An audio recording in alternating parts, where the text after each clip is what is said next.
السلام علیکم ورحمۃ اللہ وبرکاتہ۔ الحمد للہ وکفی وسلام علی عبادہ الذین اصطفی، اما بعد۔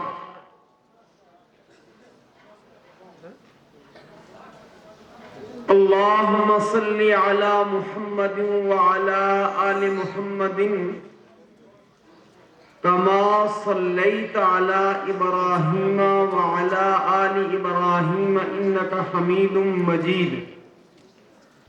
اللهم بارك على محمد وعلى آل محمد كما باركت على إبراهيم وعلى آل إبراهيم إنك حميد مجيد۔ اللهم صل على سيدنا محمد وعلى آل سيدنا محمد وأصحاب سيدنا محمد وبارك وسلم۔ توجہ کے ساتھ درود شریف پڑھیں۔ اللهم صل على سيدنا محمد وعلى آل سيدنا محمد وأصحاب سيدنا محمد وبارك وسلم۔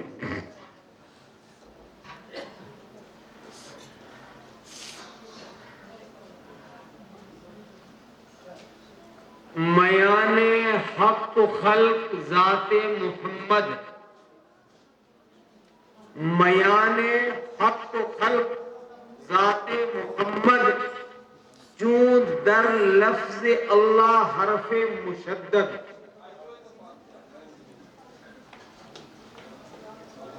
آ گئی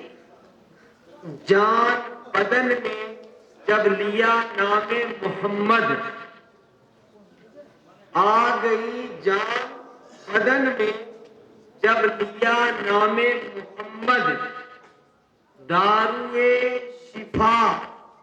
دل کی دوا نام محمد صلی اللہ علیہ وسلم۔ ایک ایمان والے کا عقیدہ نظریہ تو یہ ہے کہ میں نام محمد میرے دل کی جان ہے، نام محمد میرے بدن کی جان ہے، نام محمد میرے ایمان کی جان ہے، نام محمد میرے روح کی غذا ہے۔ یہ تو اہل ایمان کا عقیدہ ہے، نظریہ ہے۔ اور اس کے مد مقابل علامہ اقبال نے شیطان اور اس کی ذریت کا نظریہ بیان کیا ہے کہ دنیا کے اندر اسلام کو پھلتا پھولتا آگے بڑھتا ہوا دیکھ کر شیطان اور اس کی اولاد خبیثہ وہ گویا یوں کہتے ہیں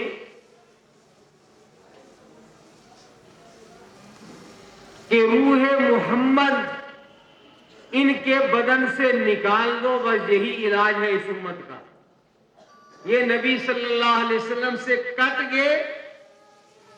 تو شیطانی منصوبے کامیاب ہو جائیں گے، اور اگر یہ نبی اکرم صلی اللہ علیہ وسلم کی روح جب تک ان کے بدن میں ہے تب تک بندہ ہماری محنتیں جو ہیں وہ بیکار ہوتی چلی جائیں گی۔ پیارے بھائیوں،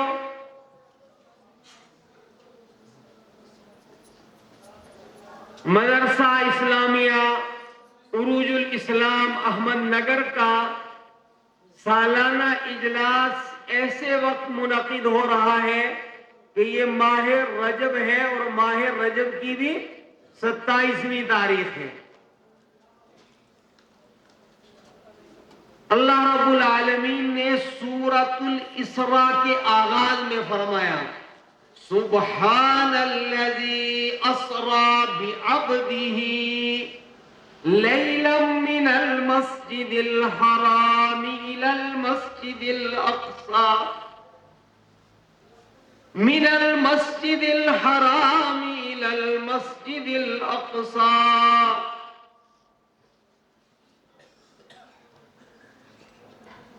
سورہ مبارکہ کے آغاز میں جس واقعے کو بیان کیا گیا ہے، جس واقعے کی طرف اشارہ کیا گیا ہے، اس کو حدیث اور سیرت پاک کی کتابوں میں واقعہ اسراء یا واقعہ معراج کہا جاتا ہے۔ رسول اکرم صلی اللہ علیہ وسلم نے اپنی بعثت نبوی صلی اللہ علیہ وسلم کے بعد انسانوں کے سامنے اللہ کی وحدانیت کی، اپنی رسالت کی دعوت دینے کا جب کام شروع کیا اور اللہ کی توحید پر ایمان لانا، جناب محمد الرسول اللہ صلی اللہ علیہ وسلم کی رسالت پر ایمان لانا، یہ انسانوں کی اپنی سعادت کی بات تھی، لیکن بقول کسے یہ دنیا اپنے محسنوں کو یوں ہی تنگ کرتی ہے، وہ در سے سلا دیتے ہیں، یہ ان سے جنگ کرتی ہے، بجائے اس کے کہ وہ رحمت دو عالم صلی اللہ علیہ وسلم کا احسان مانتے اور اس پاکیزہ روح پرور معطر خوشبودار پیغام کو ہاتھوں ہاتھ قبول کرتے، انہوں نے رسول اکرم صلی اللہ علیہ وسلم کے مشن دعوت و توحید کو روکنے کے لیے جتن لگائے، آپ کو تکلیفیں پہنچائیں، اور پھر ایک مرحلہ وہ آیا جب حضرت رسول اکرم صلی اللہ علیہ وسلم کے غمخوار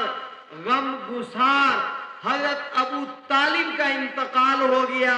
پھر ان کے بعد رسول اکرم صلی اللہ علیہ وسلم کی لاڈلی اور پیاری زوجائے مطہرہ، ہم سب کی ماں حضرت خدیجۃ الکبریٰ رضی اللہ تعالی عنہا بھی دنیا سے پردہ فرما گئی، تو ان کے پردہ فرمانے کے بعد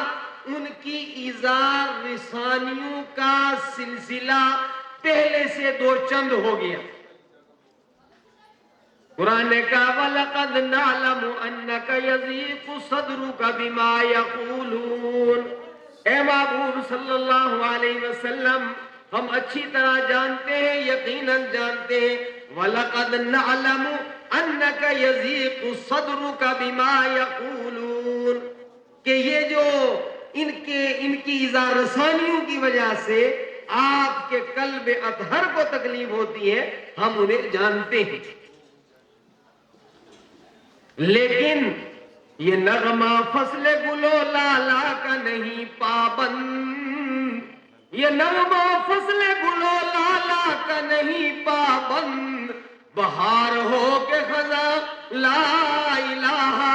الا اللہ، میرے ساتھ پڑھیں گے، یہ نغمہ فصل گل و لالا کا نہیں پابند، بہار ہو کے خزاں لا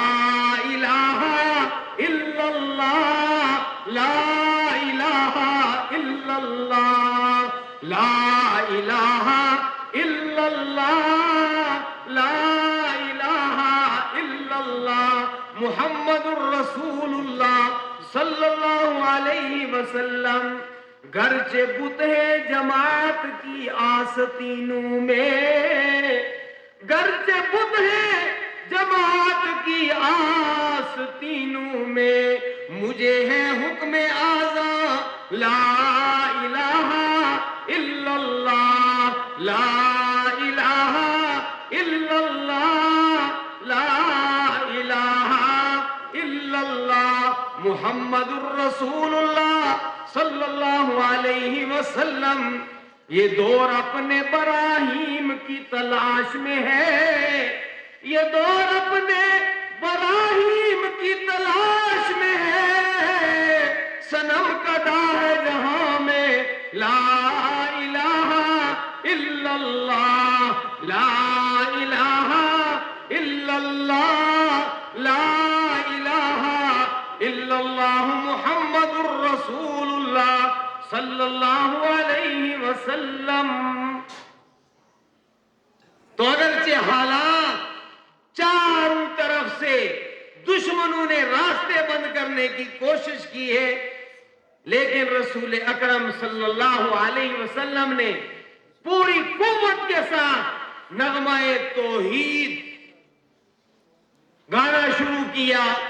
اور مکہ والوں کی ایذا رسانیوں سے تنگ آ کر کے اور یہ امید لگا کر کے کہ طائف والوں سے ہمارے کچھ رشتے ہیں، رسول اکرم صلی اللہ علیہ وسلم کے پردادا کی والدہ کی نسبت سے طائف میں نبی صلی اللہ علیہ وسلم کی رشتہ داری تھی، تو آپ طائف تشریف لے گئے کہ ممکن ہے وہ اس تعلق داری کا، رشتہ داری کا لحاظ کر کے میرے اس سنہری پیغام کو ہاتھوں ہاتھ قبول کر لیں، اور قریش جو میرے قبیلے والے ہیں، جو وہ مجھے تکلیفیں پہنچاتے ہیں، ہو سکتا ہے انہیں یہ روکنے کی کوشش کریں اور ان کے مقابلے میں میرے مشن کے لیے یہ مددگار ثابت ہو جائے۔ رسول اکرم صلی اللہ علیہ وسلم طائف پہنچے تنے تنہا شوال کے آخر میں، یا بعض روایتوں میں ہے کہ آپ کے ساتھ زید ابن حارثہ رضی اللہ تعالی عنہ بھی تھے، اور پیدل نبی صلی اللہ علیہ وسلم نے یہ سفر کیا۔ مکہ المکرمہ سے جنوب مشرق کے اندر پہلے راستے کے مطابق 120 کلومیٹر، اور اب جو ہے وہ ٹیڑھا میڑھا راستہ ختم کر کے سیدھا راستہ بنا دیا گیا ہے۔ جس طرح آپ جموں سے پنچ کے بہت سارے موڑ ختم کیے جا رہے ہیں، بہت کم جو ہے آپ مسافت رہ جائے گی، تو اب 65 کلومیٹر ہے طائف مکہ مکرمہ سے۔ نبی اکرم صلی اللہ علیہ وسلم یہ لمبا سفر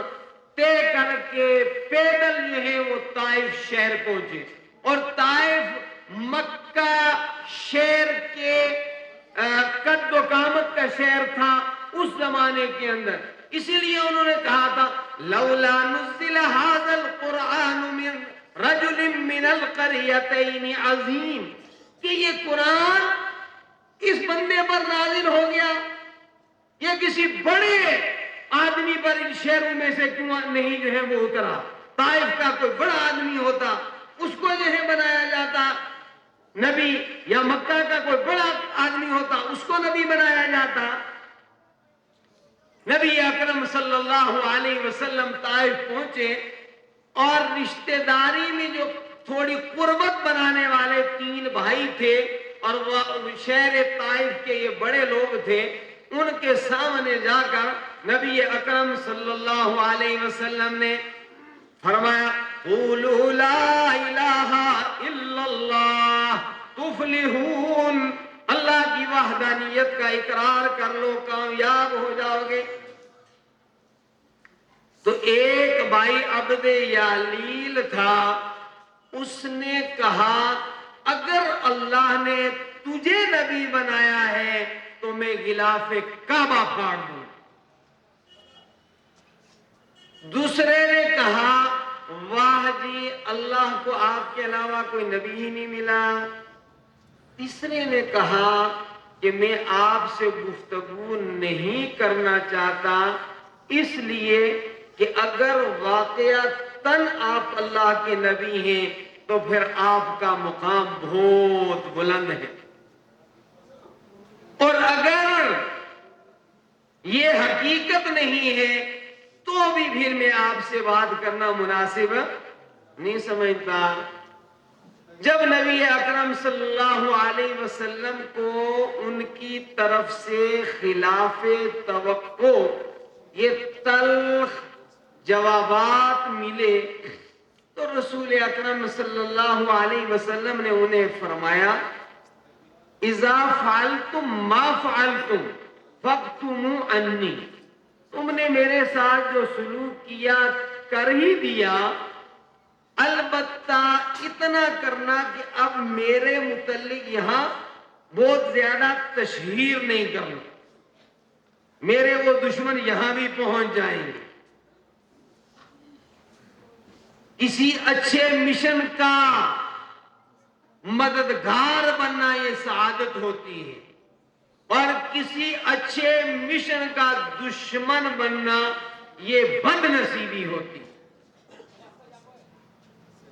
قرآن کہتا ہے تعاونوا علی البر والتقوی، اچھے کاموں کے مددگار بنو، ہاں، ولا تعاونوا علی الاثم والعدوان، دشمنی کے، عداوت کے، گناہ کے معاون مت بنو۔ تو رسول اکرم صلی اللہ علیہ وسلم ان سے بڑے دل برداشتہ ہوئے۔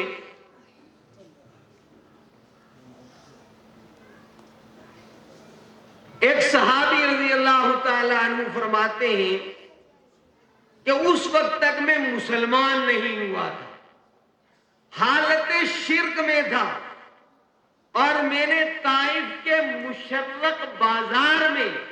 نبی اکرم صلی اللہ علیہ وسلم کو لاٹھی پر ٹیک لگائے ہوئے قرآن مقدس کی سورہ والسماء والطارق پڑھتے دیکھا، اور وہیں یہ سورت مجھے زبانی یاد ہوگی، حالت کفری کے اندر۔ روایات میں آتا ہے کہ 10 دن نبی اکرم صلی اللہ علیہ وسلم نے طائف میں دعوتی قیام فرمایا۔ لو جی 10 دن بھی ثابت ہو گئے سیرت سے۔ اس کے بعد بہت سارے یہ بات پھیل گئی،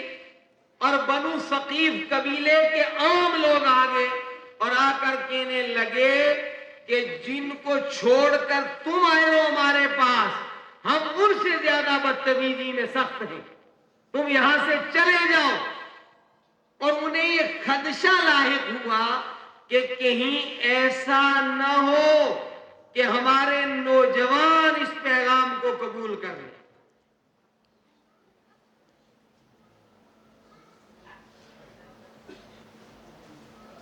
ہمارے 2 محلے جہاں میں رہتا ہوں تو بہت چھوٹا تھا نا، تو دونوں محلے والوں نے مشورہ کیا کہ ہمارے محلوں میں لائٹ نہیں، بجلی نہیں، تو کہا کچھ پیسے ایسے جمع کرو سارے مل کر، اور کچھ کر کے جو ہے اپنے دونوں محلوں میں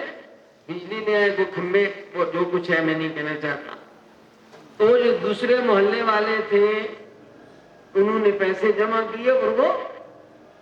لے آئے۔ تو ہمارے محلے والے بیچارے جو بھی تھا تو وہ مذاق کرنے لگے، تو کہنے لگے ہمارے محلے والوں کے متعلق ہے انہوں نے لو نہ لگتی۔ تو بہت سارے لوگ یہ ہوتے ہیں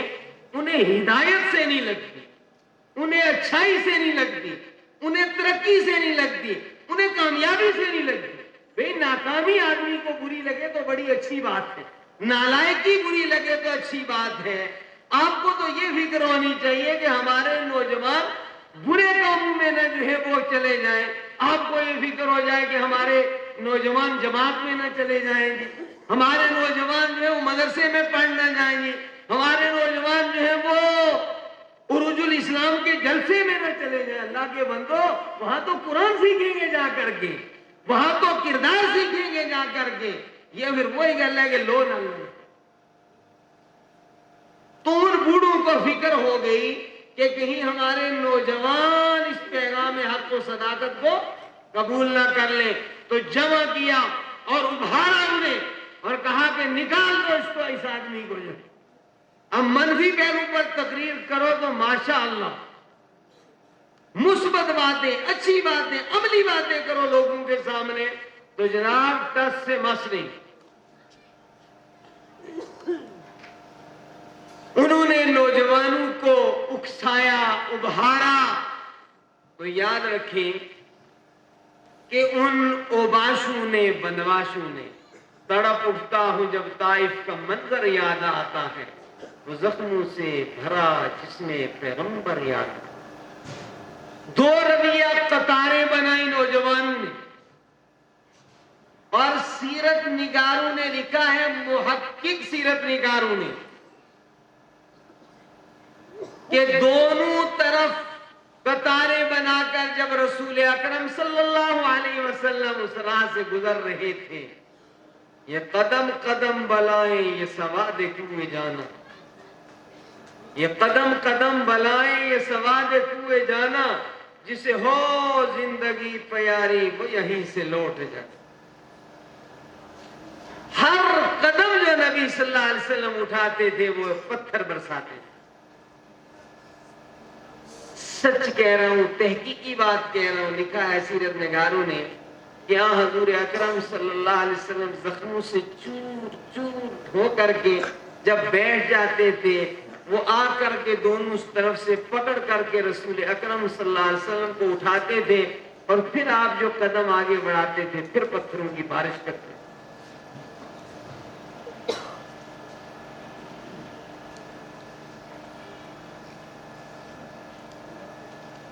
راہ وفا میں ہر سو کانٹے، راہ وفا میں ہر سو کانٹے، دھوپ زیادہ سائے کم، راہ وفا میں ہر سو کانٹے، دھوپ زیادہ سائے کم، اس راہ پہ چلنے والے پھر بھی خوش رہے پچھتائے کم۔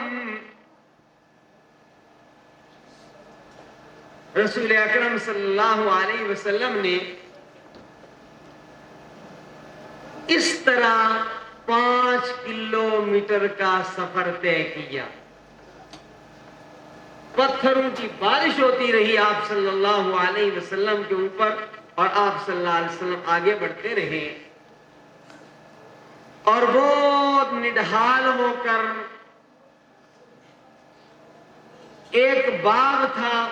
اس میں جا کر آپ صلی اللہ علیہ وسلم جو ہیں وہ ایک انگور کے خوشے کے نیچے سستانے کے لیے بیٹھ گئے۔ ربیہ کا یہ باغ تھا، اس کا بیٹا عتبہ اور شیبہ، یہ دونوں جو ہیں اس وقت باغ ہی میں موجود تھے۔ نبی صلی اللہ علیہ وسلم نے انہیں دیکھا تو آپ صلی اللہ علیہ وسلم کی حمیت نے یہ گوارا نہیں کیا کہ اس حالت میں بھی ان سے جا کر کوئی مدد طلب کرے۔ آپ صلی اللہ علیہ وسلم بیٹھ گئے۔ عتبہ اور شیبہ نے حضور اکرم صلی اللہ علیہ وسلم